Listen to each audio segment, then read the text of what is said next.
Hello guys, কেমন আছো তোমরা সবাই? আশা করি সবাই খুব ভালো আছো। তো গাইস, আজকে আমি তোমাদের দেখাবো ছোট ছোট কিছু ড্রাগন ফলের গাছ, যেগুলো আমি কৃষ্ণনগর থেকে টেনে নিয়ে এসেছি। তো দেখো, সেই গাছগুলো এখন অনেকটাই বড় হয়ে গেছে। এই ড্রাগন ফলের গাছটা দেখো কতটা বড় হয়েছে। আর এই পেছন দিকে লাগানো আছে আরও অনেক গাছ।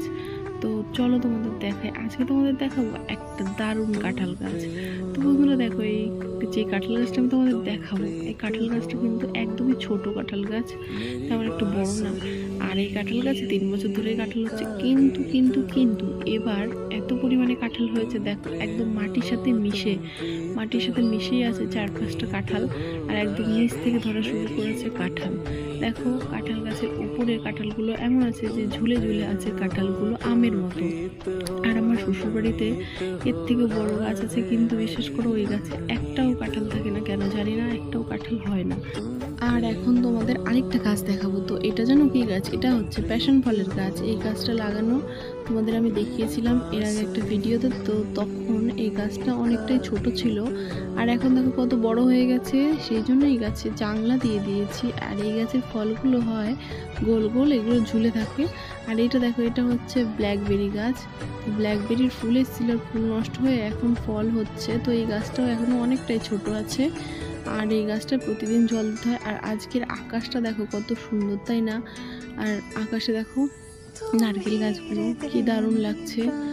আর এখানে এখন আমি একটু ফ্রি আছি, তো সেই জন্য ভাবলাম একটু ভিডিও করি। আর আমার মা এখানে কাঁথা নিয়ে বসে আছে, দেখো কাঁথা সেলাই করছে।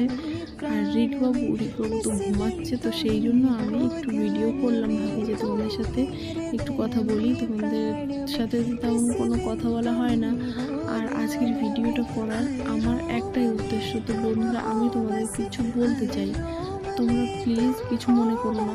তো বন্ধুরা, যারা আমাকে সাবস্ক্রাইব করেছে আমার চ্যানেলটা, তারা দেখি মাঝে মাঝে তাদের মধ্যে থেকে কিছু এমন মানুষ আছে যে আমার চ্যানেলে সাবস্ক্রাইব করে পরে কিছুক্ষণ পরেই দেখি আবার আনসাবস্ক্রাইব করে দেয়। তো এটা করার কি মানে তোমরাই বলো? যদি ভিডিও ভালো না লাগে তাহলে দেখো না, কিন্তু সাবস্ক্রাইব করে আবার কিছুক্ষণ পরে আনসাবস্ক্রাইব করে দাও। এটা কেন করো তোমরা? এটা করে তোমরা আমার মনটাই ভেঙে দাও। কারণ দেখো, আমি 2 বছর আগে চ্যানেলটা খুলেছি, কিন্তু আমার চ্যানেলটা সেরকম গ্রোথ হয়নি, বা আমার চ্যানেলটা এখনও 1 টাইমই কমপ্লিট হয়নি। আমি তেমন একটা ব্লগ ভিডিও করিও না। আসলে রিকবাবু তো ছোটো এখনও, আর ও খুব জ্বালায়। আর আমার হাজব্যান্ড তো কাজের সূত্রে পুনেতে আছে। আর আমার ক্যামেরা ধরার মতো কোনো লোক নেই, আমি নিজেই ভিডিও করছি। আর এখনও দেখো নিজেই ভিডিও করছি, শুধু তোমাদের দেখাচ্ছি। কিন্তু আমি যে সামনে এসে তোমাদের সাথে একটু কথা বলবো সেটাও পারি না, কারণ একা একা কোনোদিনও কিছু হয় না। তাও আমি চেষ্টা করছি একাই করার। সবাই পারলে আমি কেন পারবো না? কিন্তু আমি তাদের উদ্দেশ্যে একটু কথা বলতে চাই, প্লিজ ভাই এরকম করো না।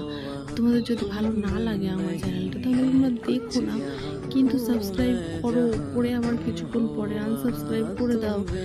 তো এটাকে তো এক কথায় বলে হিংসে, তাই না? হিংসে না হলে কেউ এরকম করে যে হ্যাঁ আমি সাবস্ক্রাইব করি, কিছুক্ষণ পরে এসেই আবার আনসাবস্ক্রাইব করে দিই। যে একটু যেই দেখি চ্যানেলটা একটু সাবস্ক্রাইব একটু বাড়ছে, তখনই আমি আনসাবস্ক্রাইব করে দিই, এরকম মনে হয়, তাই না তোমাদের? কিন্তু এটা করা তো একদমই ঠিক না, তাই না?